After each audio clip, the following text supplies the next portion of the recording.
नमस्कार दोस्तों। प्रस्तुत है मुंशी प्रेमचंद्र द्वारा लिखी कहानी सती। मूलिया को देखते हुए उसका पति कल्लू कुछ भी नहीं है। फिर क्या कारण है कि मूलिया संतुष्ट और प्रसन्न है और कल्लू चिंतित और संशकित। मूलिया को कौड़ी मिली है और दूसरा कौन पूछेगा। कल्लू को रत्न मिला है, उसके सैकड़ों ग्राहक हो सकते हैं। खासकर उसे अपने चचेरे भाई राजा से बहुत खटका रहता है। राजा रूपवान है, रसिक है, बातचीत में कुशल है, स्त्रियों को रिझाना जानता है। इससे कल्लू मुनिया को बाहर निकलने नहीं देता। उस पर किसी की निगाह भी पड़ जाए तो यह उसे असहाय है। वह अब रात दिन मेहनत करता है जिससे मुनिया को किसी बात का कष्ट न हो। उसे न जाने किस पूर्व जन्म के संसार से ऐसी स्त्री मिल गई है। इस पर प्राणों को न्यौछावर कर देना चाहता है। मूलिया का कभी सिर भी दुखता है तो उसकी जान निकल जाती है। मूलिया का भी हाल है कि जब तक वह घर तक नहीं आता मछली की भांति तड़पती रहती है। गांव में कितने ही युवक हैं जो मूलिया से छेड़छाड़ करते रहते हैं, पर उस युवती की दृष्टि में कुरूप कलुआ संसार भर के आदमियों से अच्छा है। एक दिन के राजा ने कहा, भाभी, भैया तुम्हारे जोग नहीं थे। मूलिया बोली, भाग में तो वही लिखे थे, तुम कैसे मिलते। राजा ने मन में समझा बस अब मार लिया है। बोला, विधि तो यही तो भूल की। मूलिया मुस्कुराकर बोली, अपनी भूल तो वही सुधारेगा। राजा निहाल हो गया। तीज के दिन कल्लू मुनिया के लिए लट्ठे की साड़ी लाया। चाहता था तो कोई अच्छी साड़ी ले ले, पर रुपए न थे और बजाज ने उधार देने से मना कर दिया था। राजा भी उसी दिन अपने भाग्य की परीक्षा करना चाहता था। एक सुंदर चुंदरी लाकर मूलिया को भेंट की। मूलिया ने कहा, मेरे लिए तो साड़ी आ गई है। राजा बोला, मैंने देखी है, तभी तो मैं इसे लाया हूँ। तुम्हारे लायक नहीं है। भैया को किफायत भी सूझती है तो ऐसी बातों में। मूलिया कटाक्ष करके बोली, तुम समझा क्यों नहीं देते। राजा पर एक कुल्हड़ का नशा चढ़ गया। बोला, बूढ़ा तोता नहीं पड़ता है। मूलिया, मुझे तो लट्ठे की साड़ी ही पसंद है। राजा, जरा यह चुंदरी पहन कर देखो कैसी लगती है। मूलिया, जो लट्ठा पहनकर खुश होता है वह चुंदरी पहन लेने से खुश न होगा। उन्हें चुंदरी पसंद होती तो चुंदरी ही लाते। राजा, उन्हें दिखाने का काम नहीं है। मूलिया विस्मय से बोली, मैं क्या इसमें बिना पूछे लूंगी। राजा, इसमें पूछने की कौन सी बात है। जब वह काम पर जाया जाए तो पहन लेना, मैं भी देख लूंगा। मूलिया ठट्ठा मारकर हंसती हुई बोली, यह न होगा। देवर जी कहीं देख ले तो मेरी सामत ही आ जाए। इसे तुम लिए जाओ। राजा ने आग्रह करके कहा, इसे ना लोगी भाभी तो मैं जहर खा के सो रहूंगा। मूलिया ने साड़ी उठाकर आले पर रख दी और बोली, अच्छा लो, अब तो खुश हुए। राजा ने उंगली पकड़ी, अभी तो भैया नहीं है, जरा पहन लो। मूलिया ने अंदर जाकर चुंदरी पहन ली और फूल की तरह महकती दमकती बाहर आई। राजा ने पहुंचा पकड़ने को हाथ फैलाया। बोला, ऐसा जी चाहता है कि तुम्हें लेकर भाग जाऊं। मूलिया उसी विनोद भाव से बोली, जानते हो तुम्हारे भैया का क्या हाल होगा। यह कहते हुए उसने किवाड़ बंद कर लिए। राजा को ऐसा मालूम हुआ कि थाली परोसकर उसके सामने से उठा ली गई। मूलिया का मन बार बार करता था कि चुंदरी कल्लू को दिखा दे, पर नतीजा सोचकर रह जाती थी। उसने चुंदरी क्यों रख ली। उसे अपने ऊपर क्रोध आ रहा था, लेकिन राजा को कितना दुख होता। क्या हुआ, उसकी चुंदरी क्षण भर पहन लेने से उसका मन तो रह गया, लेकिन उसके प्रशांत मानस सागर में एक कूट आकर उसे मथ रहा था। उसने क्यों चुंदरी रख ली। क्या यह कल्लू के साथ विश्वासघात नहीं है। उसका चित्त इस विचार से विकल हो गया। उसने मन को समझाया, विश्वासघात क्यों हुआ? इसमें विश्वासघात की क्या बात है? कौन है वो राजा? से कुछ बोली। जरा सा हंस देने से अगर किसी का दिल खुश हो जाता है तो इसमें क्या बुराई है? कल्लू ने पूछा। आज रज्जू क्यों आया था? मुलिया की देह थर थर कांपने लगी। बहाना कर गई, तंबाकू मांगने आए थे। कल्लू ने भवें सिकोड़ कर कहा, उसे अंदर मत आने दिया करो, अच्छा आदमी नहीं है। मुलिया, मैंने कह दिया तंबाकू नहीं है तो चले गए। कल्लू ने अब की तेजस्विता के साथ कहा, क्यों झूठ बोलती हो? वह तंबाकू मांगने नहीं आया था। मुलिया, तो और यहाँ क्या करने आते? कल्लू, चाहे जिस काम से आया हो, तंबाकू मांगने नहीं आया। वह जानता था मेरे घर में तंबाकू नहीं है। मैं तंबाकू के लिए उसके घर गया था। मुलिया की देह में कांटों तो लहू नहीं, चेहरे का रंग उड़ गया। सिर झुकाकर बोली, मैं किसी के मन का हाल क्या जानूं? आज तीज का रथ जग्गा था। मुलिया पूजा का सामान कर रही थी, पर इस तरह जैसे मन में जरा भी उत्साह, जरा भी श्रद्धा नहीं थी। उसे ऐसा मालूम हो रहा था उसके मुख में कालिमा पुत गई है और अब वह कल्लू की आंखों से गिर गई है। उसे अपना जीवन निराधार सा जान पड़ता था। सोचने लगी, भगवान ने मुझे यह रूप क्यों दिया? यह रूप न होता तो राजा क्यों मेरे पीछे पड़ता? और क्यों आज मेरी यह गत होती? मैं काली कुरूप रहकर इससे कहीं सुखी रहती, तब तो मन इतना चंचल न होता। जिन्हें रूप की कमाई खानी हो वह रूप पर फूले, यहाँ तो इसमें मटिया मेट कर दिया। न जाने कब उसे झपकी आ गई तो देखती है कल्लू मर गया है और राजा घर में घुसकर उसे पकड़ना चाहता है। उसी दम एक वृद्धा स्त्री न जाने किधर से आकर उसे अपनी गोद में ले लेती है और कहती है, तूने कल्लू को क्यों मार डाला? उस दिन तेरा तप छीन हो गया और इसी से वह मर गया। मुलिया ने चौकन्नी आंखें खोल दी। सामने आंगन में कल्लू सोया हुआ था। वह दौड़ी हुई उसके पास गई और उसकी छाती पर सिर रखकर फूट फूट कर रोने लगी। कल्लू ने घबरा कर पूछा, कौन है? मुलिया, क्यों रोती हो? क्या डर लग रहा है? मैं तो जाग ही रहा हूँ। मुलिया ने सिसकते हुए कहा, मुझसे आज एक अपराध हुआ है, उसे क्षमा कर दो। कल्लू उठ बैठा, क्या बात है? कहो तो, रोती क्यों हो?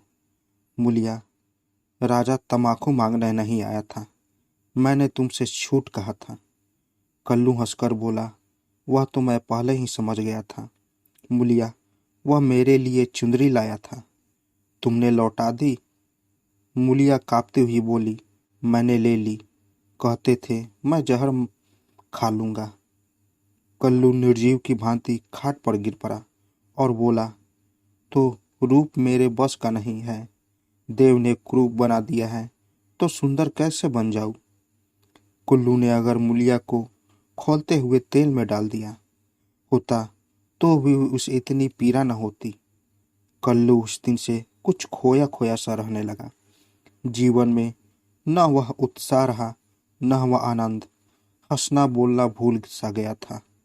मुलिया ने उसके साथ जितना विश्वासघात किया था उससे कहीं ज्यादा उसने समझ लिया और यह भ्रम उसके हृदय में केवड़े के समान चिपट गया। वह घर अब उसके लिए केवल लेटने बैठने का स्थान था और मुलिया केवल भोजन बना देने वाली मशीन। आनंद के लिए वह कभी कभी तारी खाने चला जाता था या चरस के दम लगाता। मुलिया उसकी दशा देख देख अंदर ही अंदर कुटती थी। वह उस बात को उसके दिन से निकाल देना चाहती थी, इसलिए उसकी सेवा और मन लगान कर करती थी। उसे प्रसन्न करने के लिए बार बार यत्न करती थी, पर वह जितना ही उसको खींचने की चेष्टा करती उतना ही वह उसे विचलता था, जैसे कोई कटिए में फंसी हुई मछली हो। कुशल यह था कि राजा जिस अंग्रेज के यहाँ खानसामा था उसका तबादला हो गया और राजा उसके साथ चला गया था, नहीं तो दोनों भाइयों में किसी न किसी का जरूर खून हो जाता। इस तरह साल भर बीत गया। एक दिन कल्लू रात को लेटा तो उसे ज्वर था। दूसरे दिन उसकी देह में दाने निकल आए। मूलिया ने समझा माता है, मान मनौनी करने लगी, मगर 4-5 दिन में ही दाने बढ़कर अलावे पड़ गए और मालूम हुआ कि यह माता नहीं है, उपदंश है। कल्लू के कुलसित भोग विलास का यह फल था। रोग उसकी भयंकरता से बढ़ने लगा कि आवलों में मवाद पड़ गया और उसमें ऐसी दुर्गंध उठने लगी कि पास बैठने तक नाक फटती थी। देहात में जिस प्रकार का उपचार हो सकता था वह मूलिया करती थी, पर कोई उपचार लाभ न होता था और कल्लू की दशा दिन ब दिन बिगड़ती जाती थी। उपचार की कसर वह अबला अपनी स्नेहमय सेवा से पूरी करती थी। उस पर गृहस्थी चलाने के लिए अब मेहनत मजदूरी भी करनी पड़ती थी। कल्लू तो अपने किए का फल भोग रहा था। मूलिया अपने कर्तव्य का पालन करने में मरी जा रही थी। अगर कुछ संतोष था तो यह कल्लू का भ्रम उसकी इस तपस्या से भंग होता जाता था। उसे अब विश्वास होने लगा था कि मूलिया अब भी उसी की है। वह अगर किसी तरह अच्छा हो जाता तो फिर उसे दिल में छिपा कर रखता और उसकी पूजा करता। प्रातःकाल मूलिया ने कल्लू का हाथ मुंह धुलाकर दवा पिलाई और खरी पंखा डुला रही थी कि कल्लू ने आंसू भरी आंखों से देखकर कहा, मूलिया, मैंने उस जन्म में कोई भारी तप किया था कि तू मुझे मिल गई। तुम्हारी जगह मुझे दुनिया का राज मिले तो भी मैं न लूं। मूलिया ने दोनों हाथों से उसका मुंह बंद कर दिया और बोली, इस तरह की बातें करोगे तो मैं रोने लगूंगी। मेरे धन्य भाग कि तुम जैसा स्वामी मिला। यह कहते हुए उसने दोनों हाथ पति के गले में डाल दिए और लिपट गई। फिर बोली, भगवान ने मुझे मेरे पापों का दंड दिया है। कल्लू ने उत्सुकता से पूछा, सच कह दो मूला, राजा और तुम में क्या मामला था? मूलिया ने विस्मित होकर कहा, मेरे और उसके बीच कोई और मामला हुआ हो तो भगवान मेरी दुर्गति करे। उससे मुझे चुंदरी दी थी, वह मैंने ले ली थी, फिर मैंने उसे आग में जला दिया। तब से मैं उससे नहीं बोली। कल्लू ने ठंडी सांस खींचकर कहा, मैंने कुछ और ही समझ रखा था। न जाने मेरी मति कहाँ हर गई थी। तुम्हें पाप लगाकर मैं आप पाप में फंस गया और उसका फल भोग रहा हूँ। उसने रो रो कर अपने कुदृष्टियों को पर्दा खोलना शुरू किया और मूलिया आंसू की लड़ियां बहाकर सुनने लगी। अगर पति की चिंता न होती तो उसने विष खा लिया होता।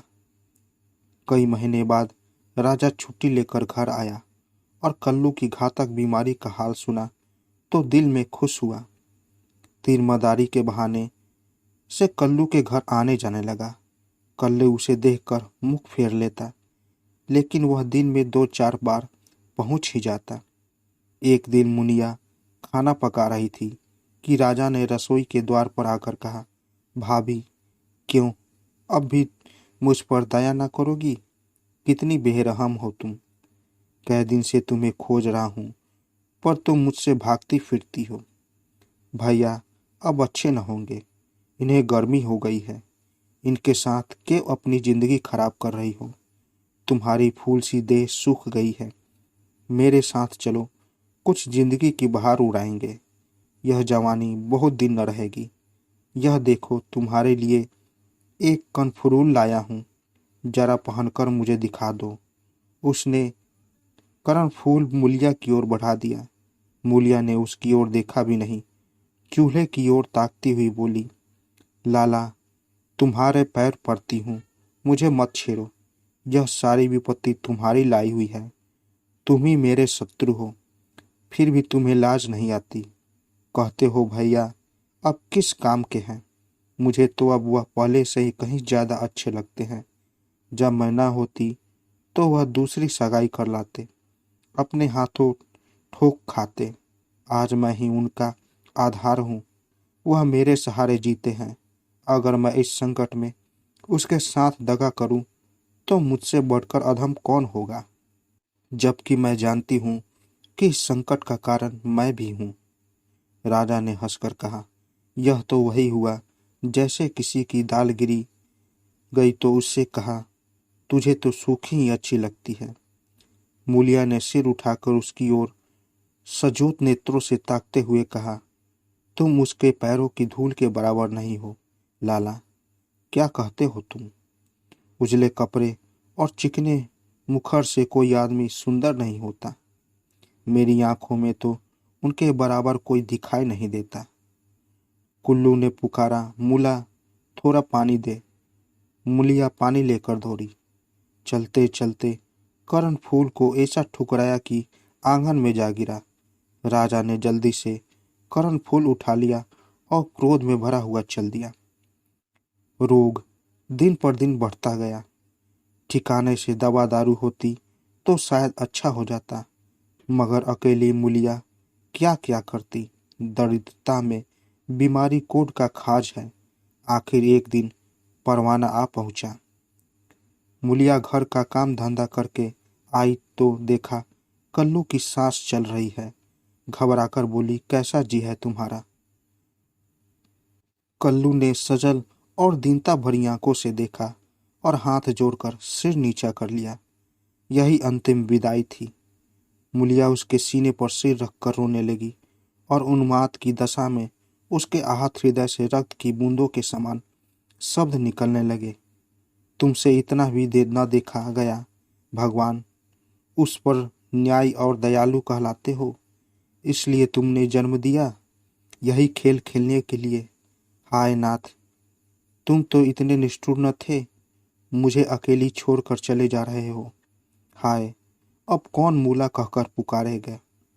अब किसके लिए कुएं से पानी खींचूंगी? किसे बैठाकर खिलाऊंगी, पंखा डलाऊंगी? सब सुख हर लिया तो मुझे भी क्यों न उठा लेते। सारा गांव जमा हो गया। सभी समझा रहे थे। मूलिया को धैर्य न होता था।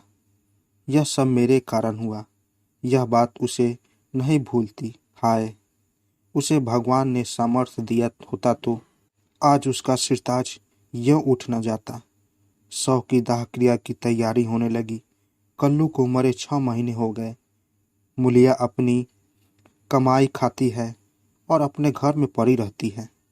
दिन भर काम धंधों से छुट्टी नहीं मिलती। हाँ, रात को एकांत में रो लिया करती है।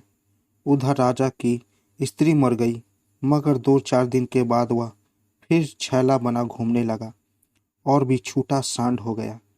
पहले स्त्री से झगड़ा हो जाने का कुछ डर था, पर अब वह भी नहीं रहा।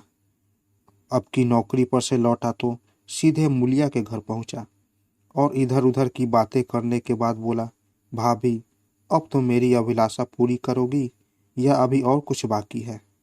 अब तो भैया भी नहीं रहे, इधर मेरी घरवाली भी सिधारी। मैंने तो उसका गम भुला दिया।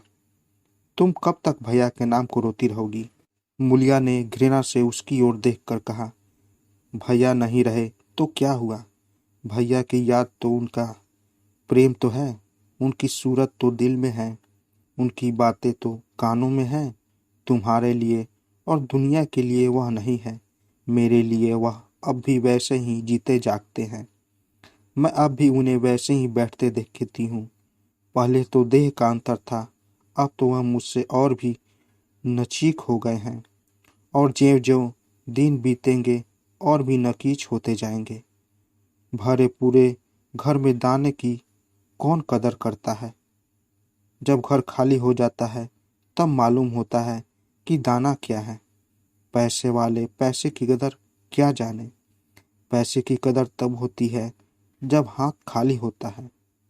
तब आदमी एक एक कौड़ी दांत से पकड़ता है। तुम्हें भगवान से दिल की नहीं दिया, तुम क्या जानो सोहबत क्या है। घरवाली को मरे अभी 6 महीने भी नहीं हुए और तुम सांड बन गए। तुम मर गए होते तो इसी तरह वह भी अब तक किसी के पास चली गई होती। मैं जानती हूँ कि मैं मर जाती तो मेरा सिरताज जन्म भर मेरे नाम को रोया करता। ऐसे ही पुरुषों की स्त्रियां उन पर प्राण देती है। तुम जैसे सोहदों के भाग में पत्तल चाटना लिखा है। चाटो, मगर खबरदार, आज से मेरे घर पाँव न रखना, नहीं तो जान से हाथ धोओगे। बस निकल जाओ। उसके मुख पर ऐसा तेज स्वर में इतनी कटुता थी कि राजा को जबान खोलने का भी साहस न हुआ। चुपके से निकल भागा। तो दोस्तों, कैसी लगी कहानी? अगर आप लोगों को कहानी अच्छी लगी हो तो मेरे चैनल को ज़रूर सब्सक्राइब करें और साथ साथ बेल आइकन को भी ज़रूर दबाएं ताकि मेरी कहानी सबसे पहले आप तक पहुंचे। तो दोस्तों, मिलते हैं एक नई कहानी के साथ एक नए वीडियो में। तब तक के लिए नमस्कार।